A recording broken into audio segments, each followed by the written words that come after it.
안녕하세요. IBS 교육방송 이끄는 소리 국어교실 김종성 선생님입니다. 반갑습니다.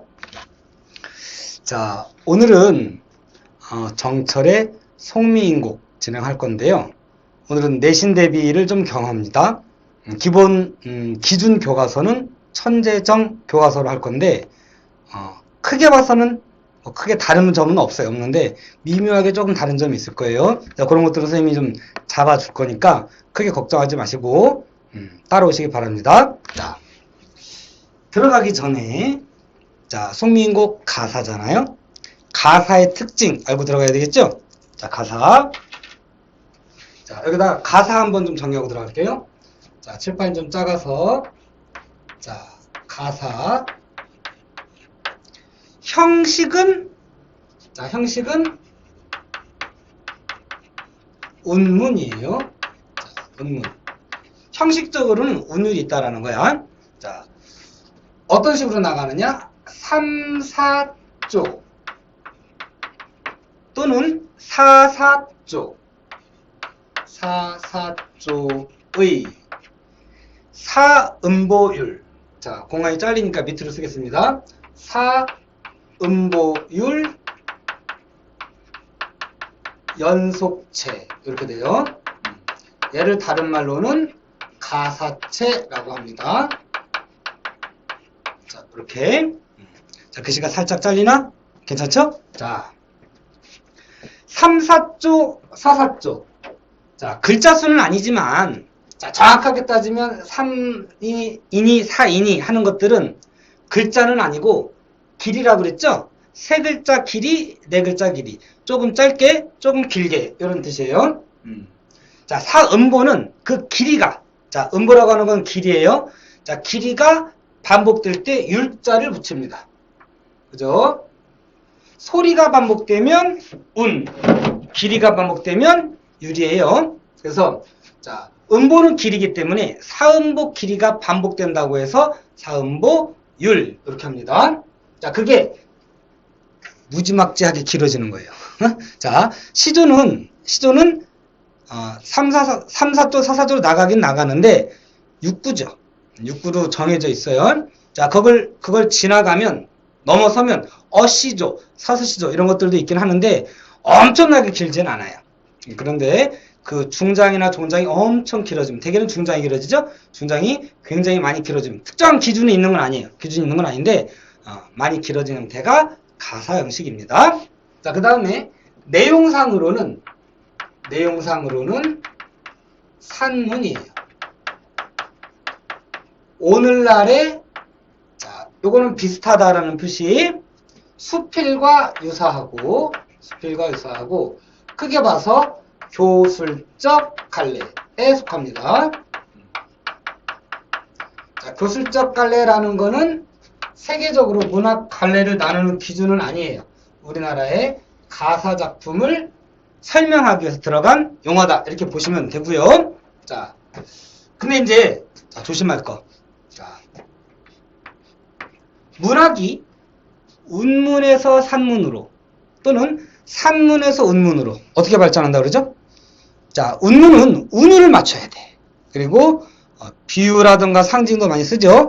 반면에 산문은 일상적인 단어를 써요. 그리고 뭐 운율을 맞출 필요도 없어. 그러면 운문과 산문 중에 어느 게 쓰고 읽기 쉬울까?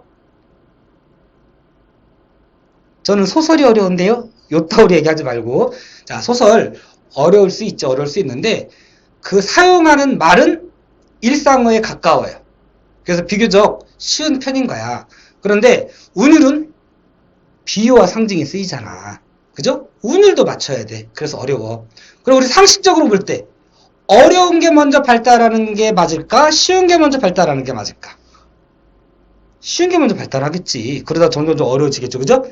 그래서 원래는 산문에서 운문으로 발전하는 게 맞겠죠. 그런데 실제로는 그렇지 않아. 운문에서 산문으로 바뀝니다. 자, 이런 거 조심. 속으면 안 돼.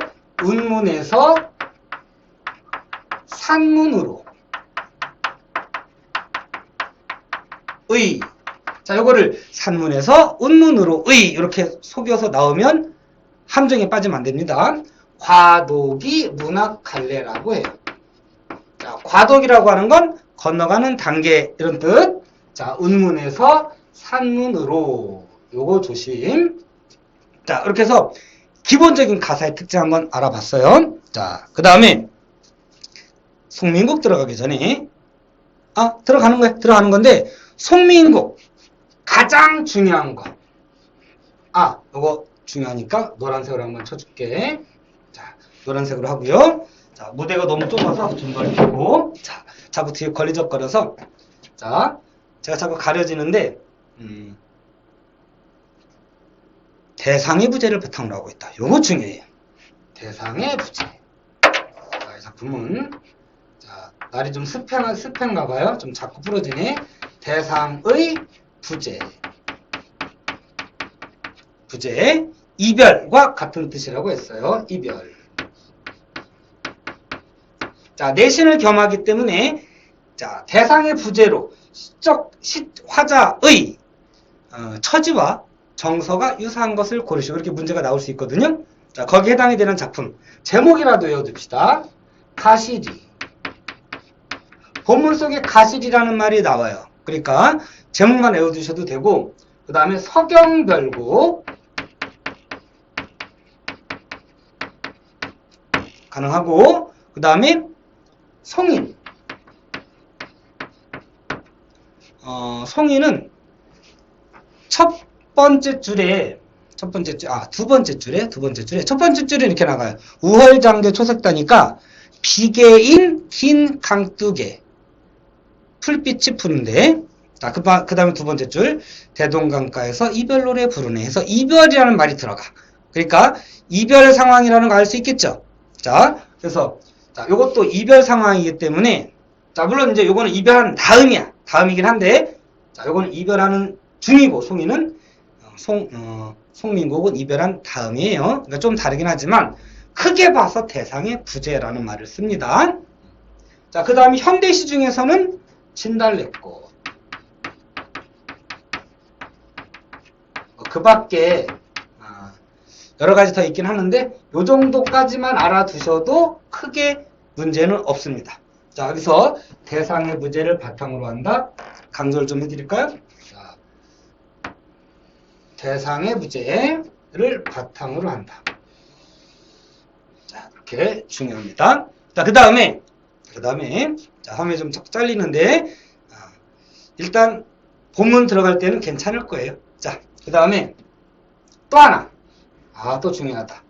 자, 요거는 이따가 계속 놔둬야 되니까 여기 있는 걸 지워버리고요. 제가 위에다가 다시 쓸게요. 자, 여기까지 다 쓰시고, 자, 좀 기다릴까요? 자, 잠깐 멈췄다가 쓰시고, 자, 지우고 위에다 쓸게요. 자,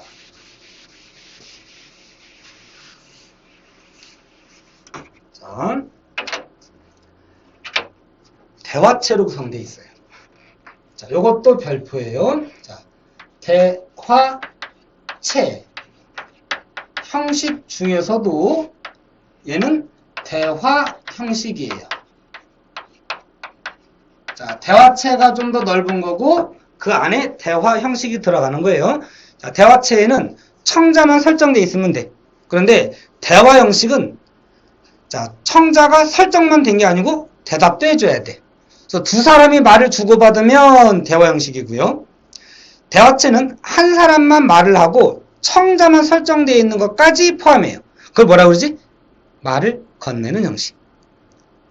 청자가 설정되어 있는데 말은 안 해. 그거를 말을 건네는 형식이라고 하고, 양쪽이 다 말을 해. 그러면 대화 형식이라고 해요. 자, 요거는 감녀와 을녀 또는 여인일, 여인이 두 명의 여인이 대화를 주고받는 것이기 때문에 대화체 형식 중에서도 대화 형식에 해당이 됩니다. 자, 요거는 대화 형식이에요. 자, 그 중에서도 대화 형식이고요. 자, 편의상 감녀와 을녀 이렇게 이야기할게요. 자, 감녀, 그 다음에 을녀. 우리 다음 페이지에 105 쪽에 보면 감녀와 을녀, 천재정 자습서를 기준으로 말씀드리는 겁니다. 자, 꼭 잣서가 없어도 되고요. 천재가 아니어도 상관없어. 자, 따로 필기 하시면 되는데, 자, 천재정 교과서 잣서를 가지고 있는 분들은 105쪽을 보시면 됩니다. 자, 감려와 을려가 기능이 따로따로 나와요. 자, 옆으로 되어 있는데 저는 밑으로 한번 써볼게요. 자, 감려의 기능 한 3가지, 크게는 3가지고요. 우리 천재정에는 4가지로 나와 있는데 같은 말이 중복됐어요. 그래서 2개를 하나로 묶어버릴게요. 자, 본문 들어가면서 감려와 을려의 기능을 한번 정리해 보도록 하겠습니다. 자, 본문 들어갈게요. 자, 볼게. 자, 이게 사실 좁게 쓰면 한 페이지 정도밖에 안 되는데 지금 칸을 좀 늘렸어요. 한 4-5페이지 될 거예요. 자, 아주 길지는 않아. 그러니까 너무 겁먹지 말고 자, 가볼게요. 첫 번째 줄 뒤에 여기서부터 감려가 하는 말입니다. 자, 감려라고 한번 써볼게요. 자, 감려. 자, 요거는 본문에 감려라는 말이 나오는 건 아니에요. 아니고 그냥 편의상 감려라고 하고요. 다른 책들 뭐 미래인이든가 이런 데에는 여인이 이렇게 나와요. 자, 뒤에는 디귿은 지읒으로 바꾸시면 돼요. 그래서 제 이런 뜻이고 제라는 말은 저기에 이런 뜻이에요. 저기에 가난 두 번째 글자 이하에 나오는 아는 으로 첫 번째 글자에 나오는 아는 아로. 자, 근데 글자 수로 따지면 안 되고 자, 이런 것처럼 이별하고 하다라는 단어가 하나가 또 있죠. 이럴 때는 아로 바꾸시면 돼요. 자, 첫 번째 글자에 오는 아래아는 아로. 그래서 해 이렇게 읽으시면 되고요. 사설 이렇게 읽으면 돼요. 자, 해석하면 저기에 가는 저 각시 본 듯도 한디어이고 본 듯도 하거나 천상 백옥경을 자, 백옥경은 옥황상제가 기거하는 궁이에요. 그죠? 그러면 자, 원래는 하늘나라 천상은 하늘이죠. 하늘에 백옥경에 있었는데 지금 어쩌다가 이별을 하고 지상에 내려왔느냐 이렇게 얘기하는 거예요. 자, 그러면 자, 이별 밑줄 치시고 자, 이별 시적 화자의 처지를 알 수 있게 해주는 구절이야. 화자의 처지를 알 수 있게 해주는 말 이별한 거예요. 다른 말로 뭐라고 그래? 이어절 대상의 비읍 지읒 부재라고 해요. 자, 하늘나라의 백옥경을 어쩌다가 이별하고서 땅에 내려왔느냐 이렇게 되는 건데 자, 하늘나라에 있었다는 거니까 지금 감려와 을려가 말을 주고받는다고 그랬죠?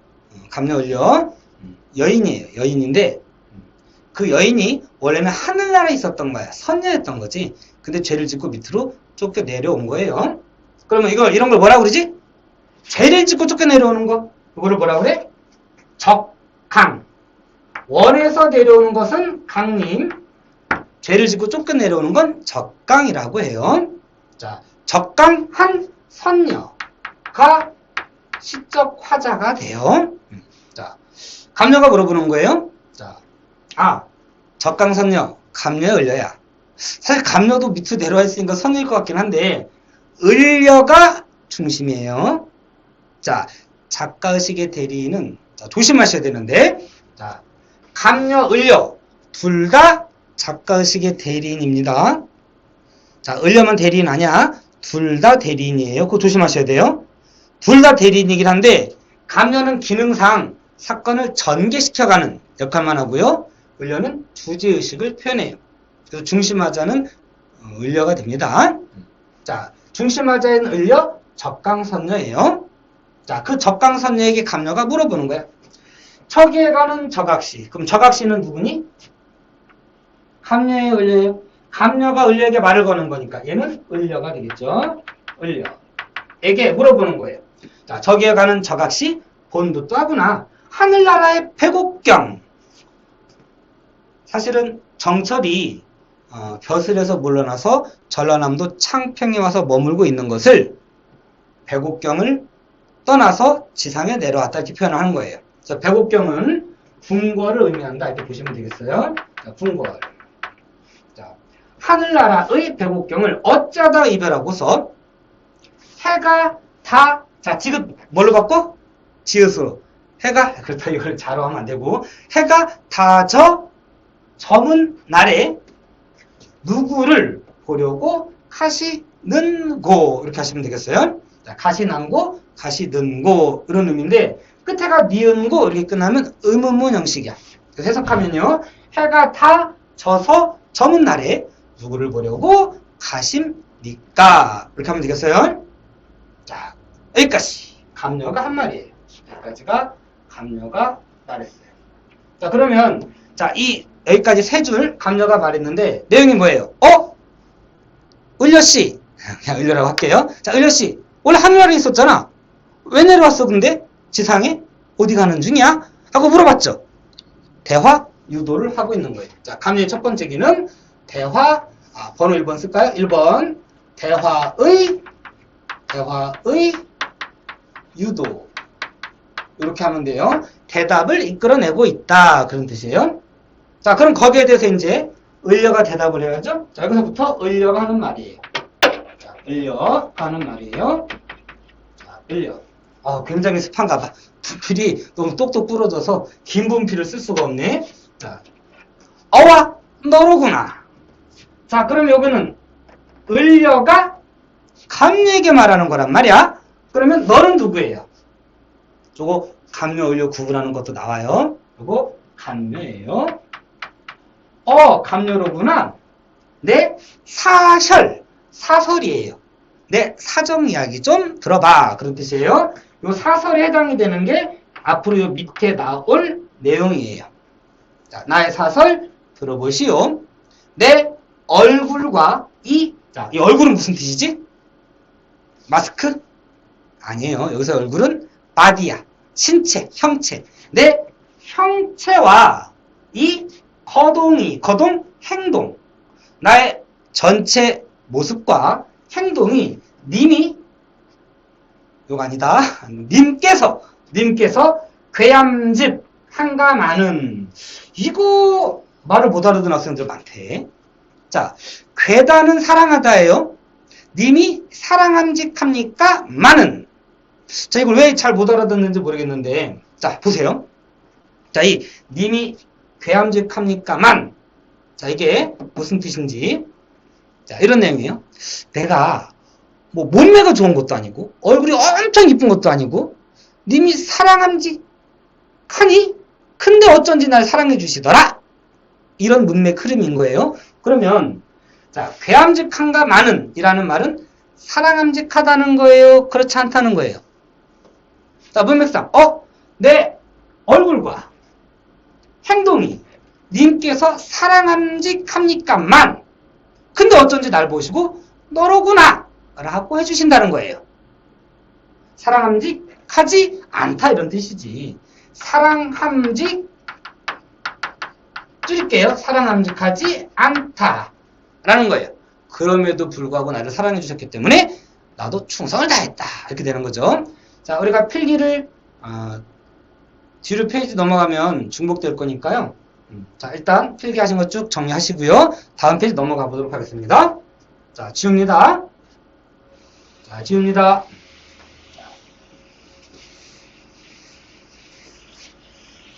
자, 다음 페이지 넘어갈게요. 자,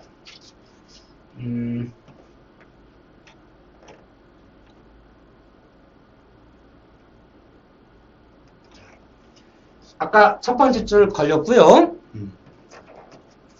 여러분 다시 지워드릴게요. 자, 내 얼굴과 이 거동이 님이 사랑함직합니까? 만. 그런데 어쩐지 날 보시고, 나는 누구예요? 지금 누가 말하고 있지? 을려가 말하고 있으니까 나는 을려예요. 을려고 나를 보시고 내로다 너로구나 라고 여겨주실세. 누구를? 님께서 나를. 나는 누구예요? 을려. 그럼 내로다 대 내도 을려고요. 라고 여기신 분은 누구야? 여기실세의 주체는 님이에요.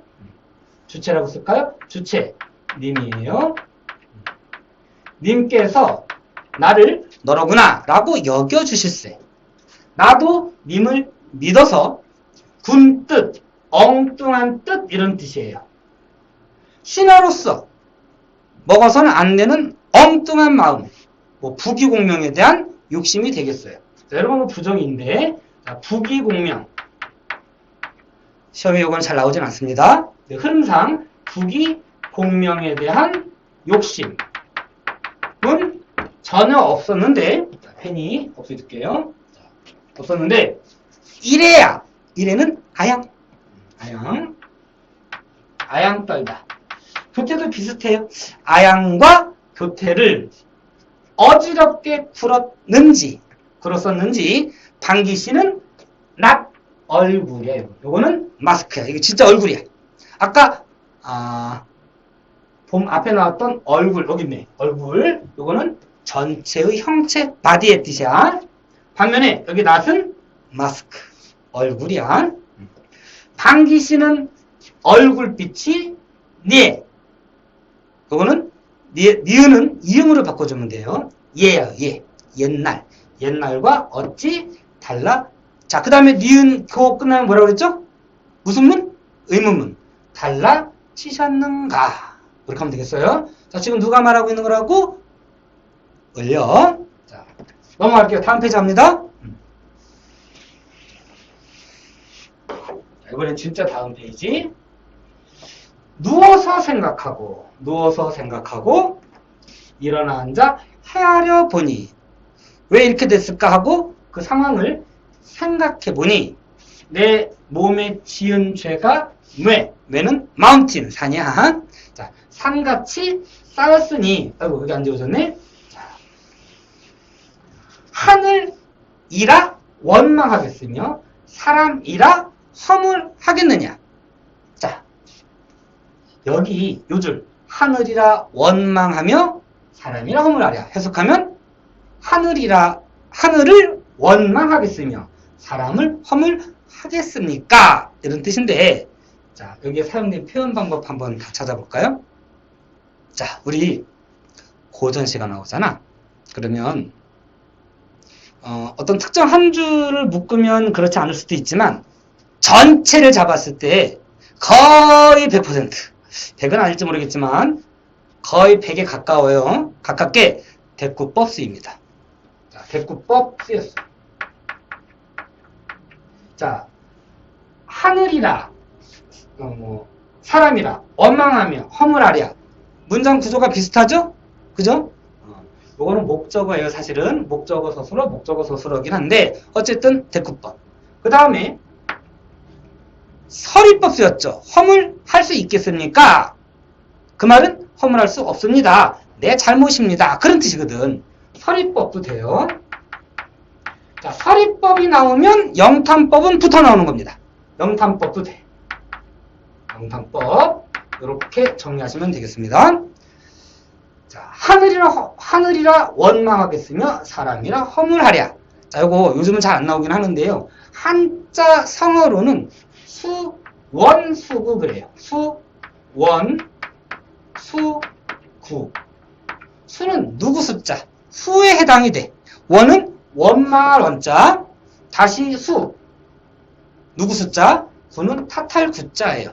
누구를 원망하고 누구를 탓하겠느냐. 이런 뜻. 서러워 펼쳐서 헤아려 보니 조물주의 탓이로구나. 조물주 때문이구나. 조물님 뭐 하나님은 아니고 하늘님 그래요. 하늘님.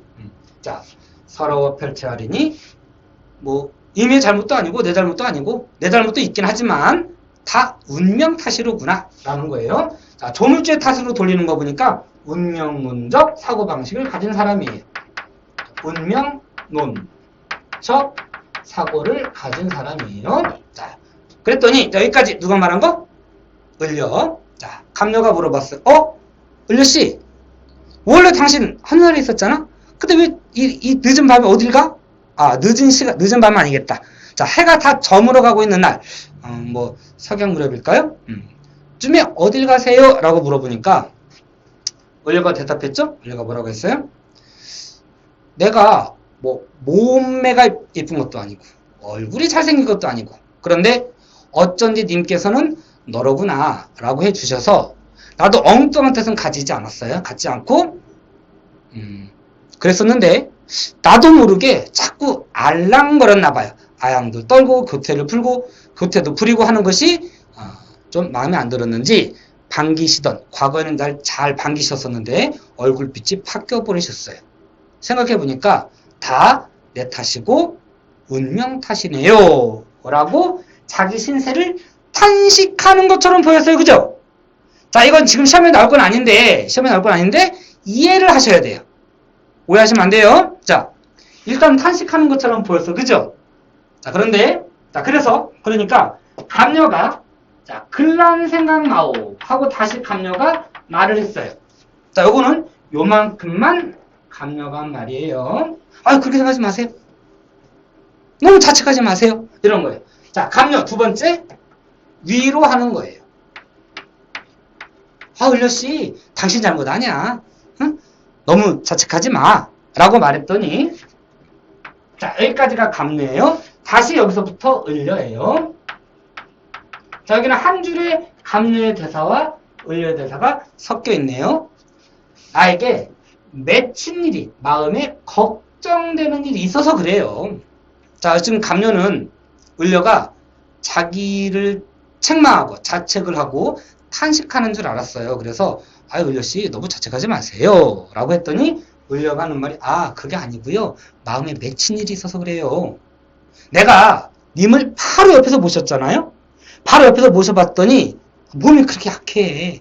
그래서 지금 현재 밥은 잘 드시는지, 아침 저녁으로 잘 주무시는지, 밥은 잘 드시는지 그게 걱정돼서 그런 거예요. 이렇게 되는 거예요. 자, 이거는 시험에 나오진 않는데 자, 흐름은 그런 거예요. 자, 사실은 자책하는 줄 알았어. 그래서 위로를 했는데 알고 봤더니 자책하는 게 아니야. 사실 님이 걱정돼서 그런 거예요. 이렇게 흐름이 가는 겁니다.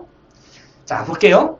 님을 모시고 있어서 님의 일을 내가 잘 아는데, 자, 님의 일을 내가, 일단 내는 누구예요? 을려. 자, 그 다음 밑으로 내려가 볼게요. 자, 한 줄 걸렸어요. 자, 지울게요. 자, 그 다음에 님을 모시고 있어서 님의 일을 내가 잘 아는데 물 같은 얼굴. 자, 물 같은 얼굴. 밑줄 한번 쳐볼게요. 자, 물 같은 얼굴이 편하실 점만 날인 거. 자, 이거를 달달달 외우려고 노력하지 마세요. 문맥을 통해서 이해를 하려고 하면 되는 거예요. 자, 엄마가 예를 들어서, 자, 우리 애기는 물 같은 얼굴이라 맨날 아파. 편하실 때가 몇 날인가? 편하실 날이 없어. 이런 뜻이거든요. 그러면, 자, 우리 아이는 몸이 너무나 물 같아서 편하실 날이 몇 날이 어저께 수업하는데 물 같은 얼굴 그랬더니 흐느적거리나? 이렇게 학생이 얘기하던데 그래도 되는 것 같아요. 흐느적거리다 보니까 편한 날이 몇 날인가? 말이 되는 것 같긴 해. 이거를 우리 몸 상태가 흐느적거린다라고 하진 않잖아요. 그러니까 좀 일반화시켜서 말해볼까? 자, 물 같은 얼굴이다 보니까 편할 때가 없어요. 편하실 때가 몇 날이겠습니까? 매일 아픈 거예요. 자, 그러니까 물 같은 얼굴은 무슨 뜻이야? 연약한 체질이에요. 연약한 체질. 건강하지 않아. 연약한 체질. 이다 보니까 연약한 체질을 가지고 있으시다 보니까 맨날 아파요. 그래서 지금 내가 뭐해? 걱정한다는 거예요. 걱정된다는 거예요. 봄에 추울 때 쓸 꽃자에다가 뜨거울 열자예요. 한여름에 더울 때라고 보시면 되겠어. 봄에 추울 때, 그 다음에 한여름에 뜨거울 때, 더울 때 어찌하여 지내시며 가을날, 그 다음에 겨울동자 하늘천자인데 그냥 겨울이라고 보시면 되겠어요. 가을과 겨울에는 누가 오시는가? 죽으로 먹는 조반, 아침밥인데 실제로는 아침밥 먹기 전에 일어나자마자 속을 달래기 위해서 죽을 먹어요. 일종의 에피타이저 같은 거죠. 옛날에는 죽 먹고 일어나자마자 죽 먹고 아침 먹고 간식 먹고 점심 먹고 간식 먹고 저녁 먹고 그 다음에 또 밤에 또 뭘 먹는데요. 한 7끼 정도 먹는데요. 굉장히 많이 먹죠? 자, 이건 시험에 나오진 않겠지만, 자, 그냥 상식적으로 알고 갑시다. 왜 이렇게 밥을 많이 먹었을까? 물론 이제 양반들이 소식하는 것도 있긴 한데, 소식하는 이유도, 자, 내가 밥을 먹으면서 일부를 먹고 나머지는 남겨서 그걸 모아서 노비가 먹는 거예요. 그걸 대궁밥이라 그래. 그런 의미에서 밥을 많이 먹지 않았을까? 이렇게 생각을 해요. 사람을 위해서 밥을 따로 하진 않아요. 옛날 노비는 개돼지 취급받았어요. 그 개돼지를 위해서 밥을 따로 만들진 않았던 것 같아요. 모르겠다. 이게 제가 잘못 인식하고 있는지는 모르겠는데요. 상전이 밥을 먹고 그 밥을 남긴 걸 노비가 먹어요. 근데 노비는 일이 많잖아요. 그죠? 아침부터 저녁까지 계속 일하잖아. 계속 뭘 채워야 돼요. 그래 에너지가 있어야 일을 하지. 그래서 중간중간에 간식을 주기 위해서라도 밥을 그렇게 여러 번 먹었던 모양이에요. 자, 어쨌든 이거는 이제 임금이시니까요. 자, 일어나서 아침에 먹는 죽, 에피타이저, 조석, 아침과 저녁, 그 다음에 메는 산 아니에요. 여기서는 아침 저녁 산을 옛날과 같이 세신다 말이 안 되잖아. 그러니까 이거는 자, 궁중어인데요. 임금님께서 드신 스라, 그거를 궁중 용어로 매라고 하나 봐요. 자, 아침과 저녁으로 먹는 밥, 진지 이렇게 할까요? 점심 건너뛰나? 아니에요. 그냥 아침과 저녁을 대표한 거지. 자, 일어나자 먹는 죽, 아침, 점심, 저녁에 드시는 진지를 옛날과 같이 세시는가? 드시는가? 이런 뜻이에요. 자, 자, 다시 한번 흐름 전체 한번 잡아볼게. 감녀가 물어봤어. 을려씨, 어디 가세요? 늦은 시간에? 하니까, 원래 하늘의 선녀였잖아요? 하니까 을려가, 감녀로구나. 내 사장 이야기 좀 들어봐. 원래 내가 몸매가 이쁘고, 얼굴이 이쁘고, 그런 건 아니잖아. 그런데 나를 님께서 너로구나. 라고 반겨주셨단 말이야. 그래서 나도 특별히 욕심은 없었는데, 나도 모르게 자꾸 아양 떨고 교태를 부르고 그랬는지, 반기시는 낯빛이 바뀌셨나봐. 생각해보니까 다 내 탓이고 운명 탓이네. 요 라고 하니까 감녀가 아유 너무 자책하지 마세요. 당신 잘못 아니에요. 라고 하니까 을려가 사실 그게 아니고요. 마음에 걱정되는 일이 있어서 그래요. 내가 님을 옆에서 모셔서 잘 알잖아요. 잘 모시다 보니까 내가 잘 아는데 님께서 몸이 너무나 연약하세요. 그러니 잠은 잘 주무시는지, 봄, 가을 추울 때 잘 지내시는지, 한여름, 겨울에 뜨거울 때, 추울 때 잘 지내시는지, 밥은 잘 드시는지, 그게 걱정이 돼서 그래요. 라고 했던 거예요. 자, 여기까지 흐름 되셨죠? 자, 넘어갑니다. 자, 시간이 좀 없어서 좀 빨리 갈게요. 자. 여기서 물 같은 얼굴 있잖아요. 지금은 연약한 체질이라고 했죠? 자, 이거 나올 확률은 좀 없지만, 과거에, 뒤에 또 다른 표현이 나올 건데 그거랑 바꿔가지고 물 같은 얼굴을 아름다운 모습이라고 나온 적도 모의고사에 있긴 있어요. 몇 년도였는지 잘 기억이 나진 않는데 평가 시험은 아니고요. 그냥 학력평가에서 한번 나왔던 것 같아요. 자, 이거는 뭐로 써도 되고 그냥 문맥상 편할 데가 없으니까 물 같은 얼굴은 약한 거다. 이렇게 이해를 하고 정리하시면 되겠습니다. 자, 다음 페이지 넘어갈게요. 자, 기나긴 밤에 잠은 어찌 주무시는가? 자, 니은가도 의문문이에요. 자, 니은고 의문문, 니은가도 의문문인데 앞에 의문사가 있으면 니은고를 쓰고요. 없으면 니은가를 씁니다. 자, 이 의문문 문법이 나올 건 아니니까 해석할 수 있으면 되겠어요. 기나긴 밤에 잠은 어찌 주무시는가? 하고 자, 여기까지. 자, 여기까지. 자, 크게 봤을 때 시상전개 방법, 무엇을 통한 시상전개라고 그랬죠? 대화를 통한 시상전개 그랬어요. 그죠? 대화. 자, 그런데 여기서 시상전개 방법이 하나가 추가가 돼요. 이것도 중요해. 자, 지금부터는 공간의 이동이 생길 거예요. 공간의 이동이 생길 건데 그 공간의 이동이 크게 몇 개가 나오는지 순서가 어떻게 되는지 한번 판단해 보세요. 자, 님 쪽의 소식을 아무려나는 아무렇게 써든지 뭐 어떻게 써든지 알자고 하는데 오늘도 거의 지나갔구나. 그럼 님의 소식을 알기 어렵죠?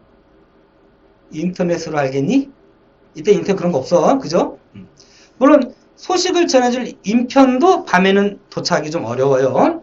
그래서 내일이나 사람 올까? 이 사람은 뭐야? 님의 소식을 전달해줄 사람. 포스트맨이지. 자, 포스트맨은 아니고 소식을 전해줄 인편이라고 하죠. 소식을 전해줄 사람이 올까? 그런데 잘 모르겠어요. 그래서 내 마음을 풀 데가 없구나. 어디로 가자는 말인가? 심리적 방황을 하고 있는 거예요.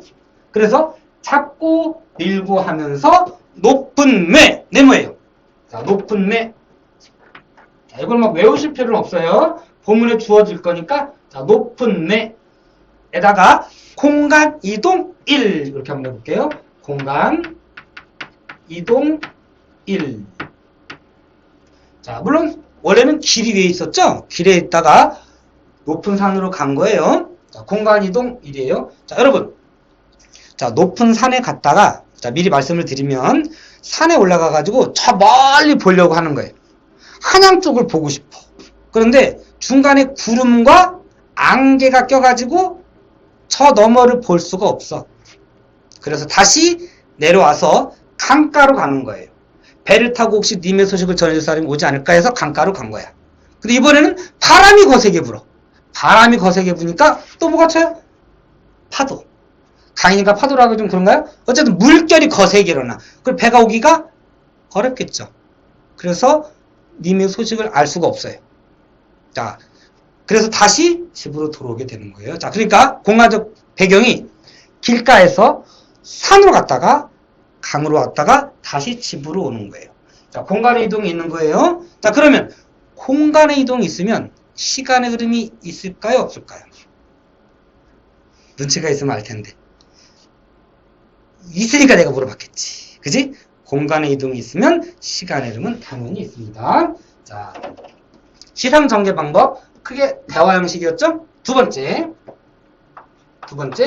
공간의 이동에 따른 시상 전개 방법이 이루어져요. 공간의 이동이 있으면 시간의 흐름이 있다 없다? 있다. 거꾸로 시간의 흐름이 있으면 공간의 이동이 있을까요? 없을까요? 시간의 흐름이 있으면 공간의 이동 있을까? 있을 수도 있고 없을 수도 있지. 내가 주구장창 방에서 아침, 점심, 저녁 주구장창 게임만 하면 시간은 흐르는데 공간의 이동은 없죠? 그러니까 시간의 흐름이 있다고 해서 무조건 공간의 이동이 있는 건 아니지만 공간의 이동이 있으면 그건 시간의 흐름이 있어요. 점퍼가 아닌 이상. 근데 생각해보면 점퍼도 1, 2초라도 흐르겠다. 그죠? 시간의 흐름은 공간의 이동이 있으면 시간의 흐름은 있다. 이렇게 보시면 되겠어요. 자, 첫 번째 공간 이동이에요. 높은 산에 올라가니? 자, 요거는 이게 제일 내린 건가? 요거는 좀 중요하니까요. 자, 필기를 다시 한번 해볼게요. 자, 요거를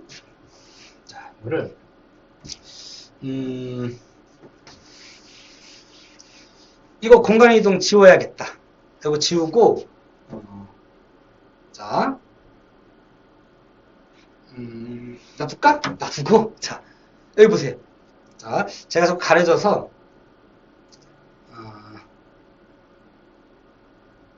여기다 쓸게요. 자, 이 사람 지금 어디로 갔죠? 어디로 갔어? 산에 갔어. 산에 있어요, 산에. 산에 이렇게 있어요. 자, 산에서 저 멀리, 한양 쪽을 보려고 하는 거예요, 한양 쪽을 보려고 하는데 가운데 구름이 있는 거예요. 구름이 있어. 안개가 꼈어. 자, 구름이라는 말로 나와요. 구름. 그 다음에 안개가 꼈어요. 그러면 자, 구름과 안개 때문에 님이 있는 한양 쪽을 내가 볼 수가 없죠? 그럼 구름은 긍정이야, 부정이야? 부정이죠? 자, 구름, 부정. 안개, 부정이에요. 나와 님 사이를 가로막는 장애물. 장애물. 써보세요. 장애물. 옆에 따로 빼서 쓰셔도 좋아요. 그랬으면 좋겠어요. 자, 장애물. 그 다음에 정철 입장에서 볼 때는 간신. 뭐 다른 사람이 볼 때는 정철을 또 간신이라 할 수도 있겠지. 그런데 정철이 볼 때는 나와 님을 가로막는 장애물이자 간신, 구름과 안개예요. 자, 여기서 조심할 거. 자, 화자가 지금 산에 있죠. 그럼 산은 장애물 또는 간신이 될까요? 안 될까요? 안 돼. 자, 근데 이제 제가 원고를 왜 했냐면, 3인국에서는 산과 구름으로 가려 있다고 나와요. 그래서 거기서는 산이 장애물이에요. 간신이에요. 근데 여기서는 산에 올라간 거잖아요. 산에 올라가서 보는 거니까 이거는 화자의 위치지 자체가 장애물은 아니에요. 아셨죠? 자, 이따가 다시 한번 정리를 해드릴게요. 칠판이 좀 좁아서 제가 따로 한번 정리해드릴게요. 자, 그 다음에 해석 한번 볼게요. 자, 이렇게 지우고 높은 산에 갔더니 그 산에서 보니까 보려고 하는 그 사이에 자, 이쁘게 그려줄게. 자, 구름이 있어요. 구름이에요. 자, 구름 클라우드예요. 구름. 자, 안개. 포그야. 자, 구름은 카니와 물론이거니와 안개는 무슨 일인가? 자, 구름과 안개 뭘 상징한다고요? 장애물. 가운데로 쓸까? 장애물이자 간신이에요. 장애물이자 간신을 의미해요. 이렇게. 산천이 구름과 안개 때문에 어두우니 1월을 어찌 보겠으며 해와 달을 보고 싶은데 못 본다는 거거든. 고전에 나올 때요. 해, 달, 그 다음에 북극성. 낮에 가장 밝은 거 해, 밤에 가장 밝은 거 달, 별 중에 가장 밝은 별 북극성. 전부 다 임금을 상징합니다. 그래서 1월 임금이고요. 화자 입장에선 님이 되겠죠. 님을 어찌 보겠으며 지척을 모르거든.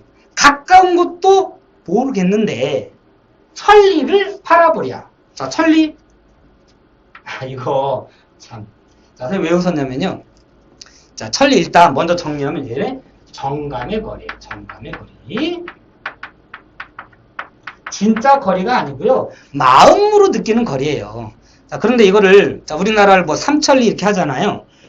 이거 천리니까 실질적인 거리도 된다 얘들아 이렇게 하신 분이 있더라고요. 뭐 그걸 뭐 100% 틀렸다 이렇게 말하기도 좀 어려울 것 같긴 한데 그럼 300리는? 우리 박목월에 나그네 이런 데 보면 남도 300리 이런 거 나오잖아요. 그럼 그것도 그냥 물리적인 거리인가? 아니죠? 심리적 정서적 거리예요. 자, 우연히 천리가 3천리보다 좁긴 하지만 마음으로 우리가 말할 때 100, 1000, 만 이런 거는 구체적인 숫자가 아니에요. 대개는 그래요. 대개는 마음으로 그렇다 이런 뜻이에요. 자, 이런 걸 정감의 거리라고 해요. 가까운 것도 모르겠는데 천리 밖을 바라보랴. 자, 요거. 자, 조금 어려운데 문제 이렇게 나올 수 있어요. 발상과 표현. 이 유사한 것 고르시오. 이렇게 나올 수 있어요. 자, 표현 방법. 그때 법자로 끝나는 거 있죠? 직기법, 운이법, 뭐 이런 것들 말해. 자, 그런데 발상은 아이디어예요. 아이디어. 그러니까, 구상, 아이디어인데, 자, 실제로 나왔던 거예요. 나왔던 거니까 좀 외우셔야 되는데, 오늘날로 예를 들어준다면, 이런 거예요. 1참수도 모르는데, B적분은 어떻게 알아? 이런 식이죠. 자, 관동별곡에서 바로 앞에 있는 바다의 깊이, 바로 앞에도 모르겠어. 그런데 저 끝에 있는 끝을 어떻게 알겠어? 이렇게 나와요. 자, 관동별곡이 이렇게 나왔어요. 자, 여기다 적어드릴게. 공간이 부족하니까. 깊이를 모르니, 이거 해석 아니에요. 발상이 비슷한 예문입니다. 깊이를 모르거니. 바로 앞에 있는 깊이도 모르는데, 가인들 어찌 알겠는, 요거 좀 지울게요. 자, 가는 이렇게 나와요. 가는 엣지, 끝이에요. 바닷가, 해안가, 이렇게 할까? 가인들, 끝인들 어찌 알겠는가. 자, 표기는 조금 정확하지 않은데요. 바로 앞에는 깊이를 모르겠는데 끝인들 어찌 알겠어. 이런 식으로 쉬운 것도 모르는데 더 어려운 걸 어떻게 알아? 이런 식의 발상으로 문제가 나올 수 있어요. 물 한 잔 마셔볼게요. 되셨죠? 자, 여기까지가 어디에요? 공간? 마운틴, 높은 데예요. 자, 그 다음에 그래서 이제 볼 수가 없으니까 차라리 이번에는 물가로 왔어요. 자, 물가 네모예요. 공간 이동 2번이에요. 공간 이동 2번. 자, 차라리 물가에 가서 백길이나 보자 하니 왜 갔어요? 물가로 왜 갔어? 배를 타고 님의 소식을 전해줄 포스트맨이 올까 해서 간 거예요. 자, 물가에 가서 백길이나 보려고 하는데, 자, 이번에는 바람이 불어요. 바람이 거세게 불어요. 그러면 뭐가 일어나? 물결, 파도가 일어나요. 그러면 배가 못 움직이겠죠? 자, 바람과 물결이 어둥정, 요거 외워야 된다. 자, 어둥정, 어떻게 된 것인가? 아니에요? 자, 어둥정, 어떻게? X, 어수선하게, 어지럽게, 이런 뜻이에요. 어수선하게 되었구나. 자, 바람과 물결, 무슨 뜻? 장애물, 내지는 간신히. 그래요. 자, 장애물, 간신을 의미하는 시어 시험에 잘 나옵니다. 요거 간단하게 정리 한번 해볼게요. 자, 여기다 쓸게요. 여기다가 예문 적으세요. 자, 예문. 자, 장애물과 간신을 의미하는 거예요. 자, 장애물 의미하는 거 할게요. 장애물. 일단 3인국에 나와요. 3인국에.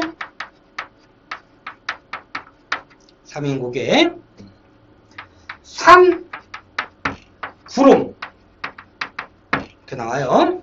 자, 이런 거 장애물이고요. 그 다음에 규언가에서 약수가 가리고서, 약수보다 은하수 먼저 나오겠다. 은하수. 견우와 직녀가 사이에 은하수가 있어서 만날 수가 없어요. 은하수 장애물이에요. 그 다음에 님 가시는 곳에 나 사이에 약수가 있는지. 약수는 약할 약자야. 이게 부력이 너무 약해가지고요.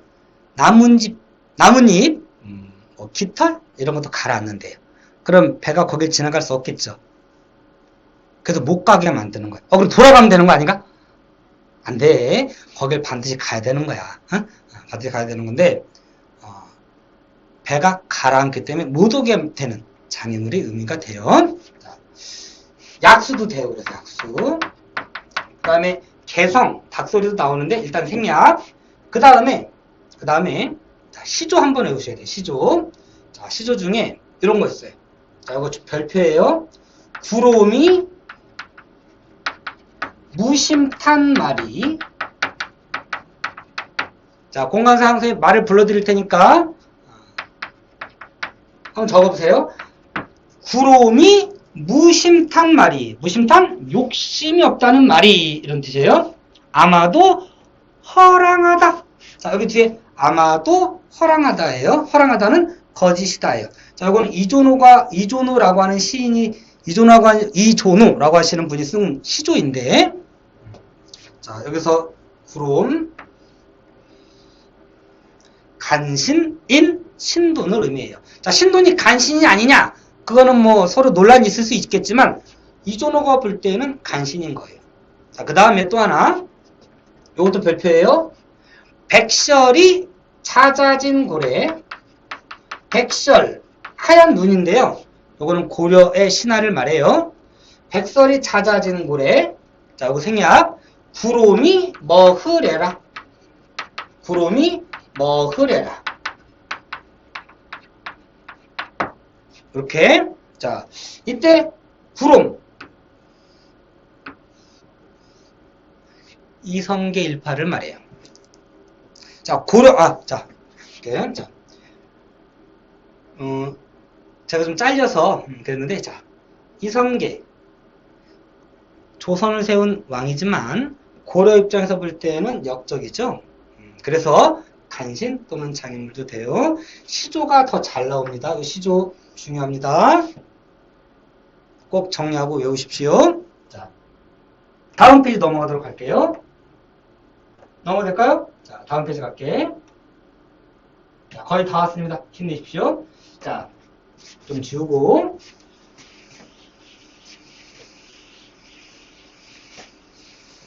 자, 그 다음에 요거 지워도 될까요? 좀 더 필요할 게 좀 많아서 지웁니다. 자, 사공은 어디 가고? 자, 지금 우리 어디 가 있죠? 화자가? 강가로 갔잖아. 강가로 갔잖아. 사공은 어디 가고? 빈배만 걸렸는가? 자, 빈배도 객관적 상관물로 볼 수는 있습니다. 객관적 상관물인데요. 보통 외로움을 나타내기 위해서 고전에 주로 쓰이는 상투적 표현이에요. 객관 상관물로 봐도 좋습니다. 강천은 물가랑 같은 곳이에요. 강가에 혼자 서서 비는 떨어지는 해를 굽어보니 님 쪽에 소식이 더욱 아득하구나. 자, 세 번째 공간이에요. 그래서 집으로 돌아왔어요. 자, 모첨, 찬자리. 모첨만 쳐도 됩니다. 모첨은 초가집, 처마 이런 뜻이에요. 초가집, 처마라는 뜻인데 이걸 어디로 왔어요? 자기 집으로 온 거지. 공간이동 세 번째예요. 공간이동 세 번째 집으로 왔어. 밤중, 한밤중이 돌아오니 반쯤 되는 벽에 걸어놓은 청등. 청등은 왜 걸어놓을까요? 옛날엔 지금처럼 이렇게 가로등, 네온산 이런 게 있지 않아요. 그래서 밖에 나가면 잘못하면 방죽 같은 데 빠져서 죽어요. 그 논에 물을 대는 걸 방죽이라고 하는데 미끌미끌 해가지고 한번 빠지면 헤어나오기가 어렵대요. 더구나 어두우면 어디가 뭐 잡을 게 있는지도 모르겠죠? 그래서 빠져면 죽어. 그래서 밤에는 잘 안 나가요. 특히 비 오는 날 이런 데는 절대 못 나가게. 호랑이한테 물릴 수도 있고요. 자, 그래서 밖에 나갔던 사람이 오려면 뭔가 기준점이 필요해요. 그 기준점을 자꾸 찾아오라고 걸어놓는 게 청등이에요. 그럼 청등을 걸어놓는다는 건 무슨 뜻이야? 돌아오는 걸 기다린다는 뜻이에요. 근데 그 청등은 그러니까 누군가를 기다리는 거죠? 그런데 님이 안 오잖아. 님을 기다리기는 의미로 청등을 걸어놨는데 님이 안 와. 그러니 누구를 위해서 밝았는가? 허망함을 느끼는 거죠? 그래서 올라가며 어디로 아까 올라갔었죠? 산에 올라갔다가 내려가며 어디로? 물가로 내려갔다가 헤매며 반이니 방황하니 이런 뜻이에요. 자, 다음 페이지 넘어갈게요. 미치네. 적은 덧 잠깐 동안에. 자, 산으로도 갔다가 강가로도 갔다가 했으니까 힘들지. 이거 뭐 체력이 저질 체력이 돼서 산 조금만 올라갔다 보면 결국 못 올라가고 술 한잔 먹고 내려올 것 같은데. 자, 이 사람은 지금 산으로 갔다 강으로 갔다 이랬잖아요. 그래서 체력이 바닥났어요. 자, 올라가고 내려가면 헤매며 방황하니 잠깐 동안 힘이 다하여 풋잠을 잠깐 드니 정성이 지극하여 꿈에 님을 보이자. 꿈. 만약에 학교에서 강조하셨으면 중요합니다. 자, 일시적 갈등의 해소예요. 자, 심리적인 고민을 하고 있는데 그게 일시적이지만 해소되는 기능을 합니다. 만약에 그렇게 배우셨다면 기능이 유사한 걸 문제 나올 수 있어요. 자, 우리 천재적인 나와 있지 않아서 넘어가는데 그럴 때는 되게 알코올 있죠? 술이 그 기능을 합니다. 옷 같은 얼굴, 아까 우리 앞에 물 같은 얼굴이 있었죠? 물 같은 얼굴이다 보니까 뭐 할 데가 없어? 판할 데가 없어. 근데 이거는 옷 같은 얼굴이야. 자, 이번에는 옆에 보니까 원래는 옷 같은 얼굴이었는데 지금 어떻게 됐대? 늙었대. 늙으셨어요. 자, 그러면 자, 옷 같은 얼굴의 반대말이 늙었다야. 그럼 무슨 뜻인가? 젊었던 얼굴? 그래도 좋아요. 그래도 좋은데 젊었던 얼굴이 반이나마 늙었구나. 뭐 상관없는 것 같아. 굳이 뭐 원래는 그냥 보통은 옷같이 아름다운 모습이었는데 지금은 많이 늙으셨구나 이렇게 해석을 해요. 뭐 젊다고 해도 잘못된 것 같진 않아요. 어쨌든 마음에 먹은 말씀을 실컷 사래고자 하는데 사례다 아래다 말씀드리다 이런 뜻이에요. 마음에 먹은 말씀이 뭘까요? 보고 싶었어요 뭐 이런 거겠지. 그죠? 보고 싶었어요 하는 말씀을 실컷 사려고 하는데 넘어갈게요. 다음 페이지. 눈물이 바라나니. 바라는 continuously예요. continually로 해야 될까? 자, 시간 없으니까 뺄게요. 계속해서. 눈물이 계속해서 나니 말인들어야 하며. 그러니까 보고 싶어 이렇게 하는 거야. 말이 좀 연기가 어떨지 모르겠는데 우리 애기들 보면 막 울다가 말을 하는데 흑흑거리면서 말을 못하지? 그런 상황인 거예요. 자, 눈물이 계속해서 나니 말인들 어찌하겠으며. 분필 다 조각났다. 자, 어찌하겠으며 정에 있는 말을 다 못다 하고 모기조차 메이니. 오전대는 경망스러운이에요. 개성. 자, 개성도 자, 일단 얘도 세모인데 점선으로 할게요. 자, 이렇게. 자, 얘는요 앞에 거랑은 좀 다른데 일단 장애물 그래도 돼요. 장애물 되는데 우리 과거에는 개성, 뜻은 닭소리예요. 닭이 울면서 이제 아침이 되는 걸 알리는 거지. 그래서 잠에서 깬 건데, 자, 그나마 꿈속에 님을 잠깐 볼 수 있었죠. 근데 닭대가리 새끼가 우는 바람에 깨게 된 거지. 님과의 만남을 방해했죠? 그래서 장애물이 되는 거야. 근데 이게 간신의 의미는 아닌 걸로 지금까지 됐었는데, 최근에 책들에서는 간신으로 보기도 해요. 근데 뭐, 개성을 굳이 앞에 거 구름과 다르게 간신이라고 할 이유가 없느냐? 뭐 특별히 이유는 없는 것 같아요. 아마 이제 상호 텍스트적 맥락상 다른 작품에서 간신을 나타내는 건 구름, 안개 이런 것들이 많이 나와요. 그래서 장애물 간신이라고 하고요.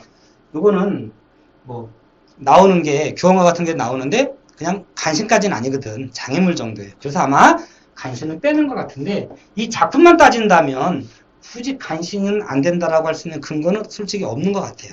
자, 그럼 학교에서 해주시는 대로 하시면 되겠습니다. 자, 경망스러운 개성의 잠은 어찌 깨었던가? 여기까지 잠이에요. 꿈꾼 거야. 꿈속에 님과 있었어. 그래서 보고 싶었어요. 어땠어? 막 말을 하는 거였어. 그런데 딱 깼더니 없어, 님이. 딱 깼더니 허망한 일이로구나. 이 님이 어디로 갔는가? 에서 느낄 수 있는 화제의 정서? 허망함, 허전함, 허망함이에요. 공허함이에요. 꿈결에 일어나 앉아 창밖을 열고 바라보니 어여쁜, 불쌍한, 가여운, 책에는 가여운으로 나오죠? 가여운 그림자, 날 줬다. 발음이 좀 그런데 줬다는 추구하다 따라가다예요. 쫓다는 몰아내다. 익스펠, 디스펠 이런 뜻이고 발음이 좀 그렇지 일부러 외우라고 해드리는 거예요. 줬다, 퍼슈, 추구하다, 따르다 이런 뜻이고요. 쫓다, 몰아내다, 익스펠, 디스펠 뭐 이런 뜻이에요.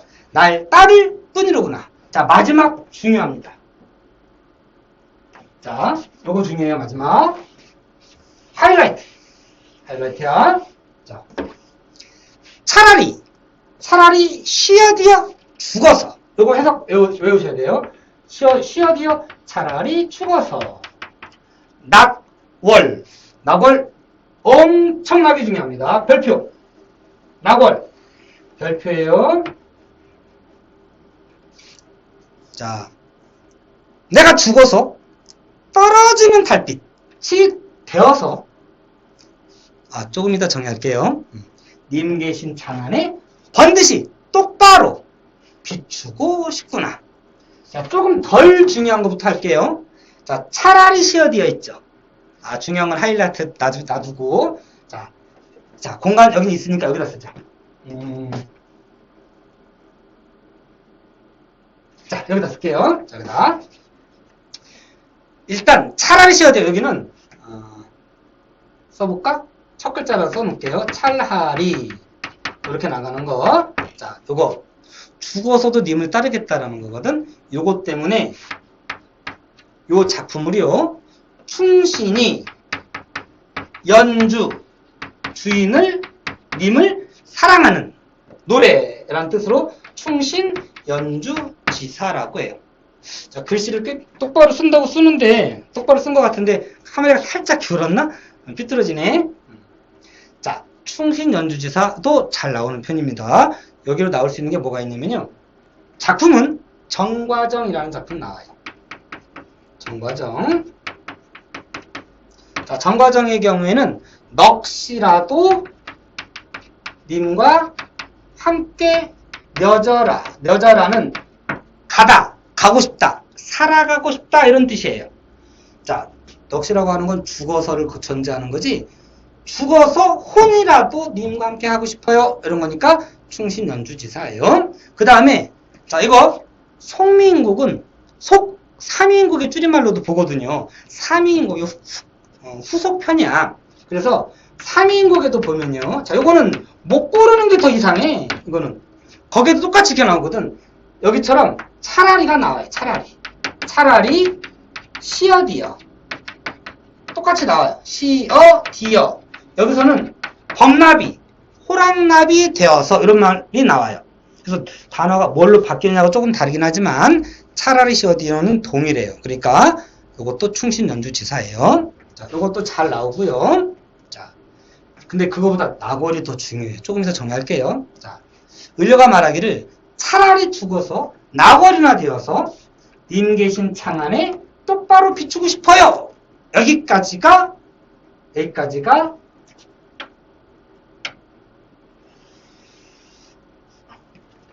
을려가 한 말이에요. 자, 그리고 마지막 줄 다시 갑료예요. 근데 좀 웃기지 않아? 갑료를 길에서 만났죠. 그 다음에 사정 이야기 들어봐 이러놓고서는 을려 혼자 산으로 갔다가 강으로 갔다가 초가집으로 다시 들어왔죠. 그랬더니 초가집이 누가 와 있어? 갑료가 띡 다시 와 있어. 같이 갔다는 말 안 나오잖아. 응? 뭔가 좀 논리적으로 말이 안 되죠. 그러니까 갑료와 을려는 다 그냥 작가가 자신의 그 생각을 표현하기 위해서 의도적으로 만들어낸 인물이다. 즉 작가의식의 대리인인 거예요. 을려만 아니다. 갑료도 작가의식의 대리인인데 기능만 달라요. 자, 마지막 기능도 중요하고요. 구준비도 중요해요. 자, 별표예요. 자, 각시님 누구? 을려. 다른 자, 카니와는 자, 학교 교과서에 있는 대로 하세요. 예전에는 다른 커녕 구준비나 되세요. 이렇게 했고요. 그래서 님에 대한 원망의 정서도 있을 수 있는 걸로 보기도 했어요. 자, 그런데 지금은 그렇게 안 해요.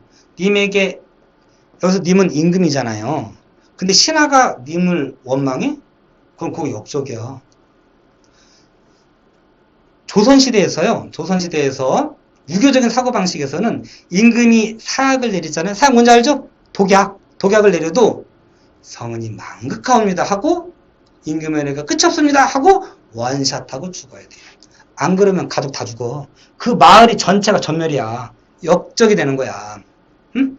그래서 신하가 임금을 원망하는 사대부의 작품에는 그런 거 있을 수 없다. 이렇게 해가지고 여기는 원망의 정서 있다고 보기가 어렵다고 보는 게 요즘의 흐름이에요. 그러면 이 카니와를 다른 커녕 이렇게 해석하면 또 이상해지지. 그지? 그래서 다른 물론 이거니와 구준비나 되세요. 이렇게 하는 거예요. 자, 이건 해석은 책에 있는 대로 선생님이 해주신 대로 하는 거예요. 자, 나궐 구준비 엄청나게 중요하다고 그랬죠. 자, 이거 정리하는데 자, 밑에다가 정리할게요. 자, 나궐 그 다음에 구장비 이거 이렇게 옆에다 적을게. 자, 여러분은 밑에다가 따로 적으세요. 자, 저는 여기 옆에 공간이 있으니까 여기다 적어드릴게요. 이렇게. 자, 나궐과 구준비 중에 어느 게 더 적극적일까요? 멀리서 비추는 게 달이라면 비는 와서 몸에 닿죠? 그래서 어느 게 더 적극적일까? 구준비가 적극적. 나궐은 소극적이에요. 소극적. 적극적이에요. 자, 이것도 중요하긴 한데요. 그 다음이 좀 나는 솔직히 잘 이해가 안 가. 자, 여러분 한번 판단해 보세요. 자, 뭘 판단해 보냐면 지속적이냐, 일시적이냐, 이걸 한번 판단해 보세요. 자, 지속 이어진다는 거고, 일시적 끊어지는 거예요. 아시죠? 자, 낙월과 구준비 중에 어느 게 더 지속적일까요? 우리가 생각하는 거랑 반대이기 때문에 제가 질문하는 거예요. 자, 어느 게 지속적일까요? 나는 달이 지속적인 것 같아. 그렇지 않아요? 근데 자, 누구 논문인지는 잘 모르겠는데요. 기억이 잘 안 나는데, 자, 낙월은 밤에만 비추잖아요. 낮에는 없죠? 물론 없지 않지. 해 때문에 안 보이는 것 뿐이긴 하지만 어쨌든 우리는 밤에만 볼 수 있잖아요. 그죠? 그래서 얘가 일시적이고요. 그 다음에 구준비 지속적이에요. 그렇게 따지면 비도 왔다 올 때도 있고 안 올 때도 있는데요. 근데 비는 낮에도 오기도 하고 밤에도 온다 뭐 이런 의미로 지속적이다라고 하는 거예요. 함축적인 의미는 둘 다 사랑이에요. 둘 다 님에 대한 사랑, 정성, 충절 이런 의미가 되겠어요. 자, 이건 공통점인데 달은 좀 더 소극적, 구준비는 가까이 오니까 적극적. 그리고 낙월은 밤에만 있으니까 일시적, 구준비는 낮에도 올 수 있으니까 지속적. 이렇게 합니다. 자, 마지막 구절 얘를 낙구라고 해요. 마지막 구절을 낙구라고 하고요. 자, 이건 강조 안 하셨으면 넘어가도 되는데, 자, 이 낙구가 시조의 종장 3543이죠? 대체로 3543인데 글자 수는 몇 글자 정도, 서너 글자 정도 늘어나도 돼요. 상관없는데 비슷하면 얘를 정격가사라고 해요. 그럼 보시면 자, 박씨님 3글자, 타리야 카니와 6글자, 구준비나 4글자, 대쇼셔 3글자. 한 글자 늘어났죠? 괜찮아요. 이 정도면 정격가사라고 해도 돼요. 자, 그럼 제가 질문 안 할게요. 자, 여러분 이제 함정에 빠지게 할 거니까 잘 생각하고 대답하세요. 자, 이 글은 낙구가 시조 종장인 3543과 유사한 변격가사이다. 맞아요, 틀려요? 맞아? 틀렸죠? 어디가 틀렸어? 변격가사 아니야. 정격가사야. 아셨죠?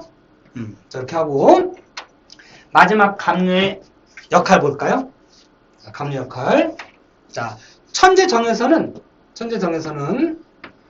작품을 전개하고요, 결말 짓는데요, 종결 짓는데요, 그리고 보조적 역할을 한다 이렇게 나와요. 근데 하나가 빠졌네. 자, 마지막 어드바이스예요. 조언이에요. 자, 추가로 5번 없지만 추가로 하나 쓸게요. 5번 조언 어드바이스예요. 자, 반면에 을려는 주제의식을 구현하는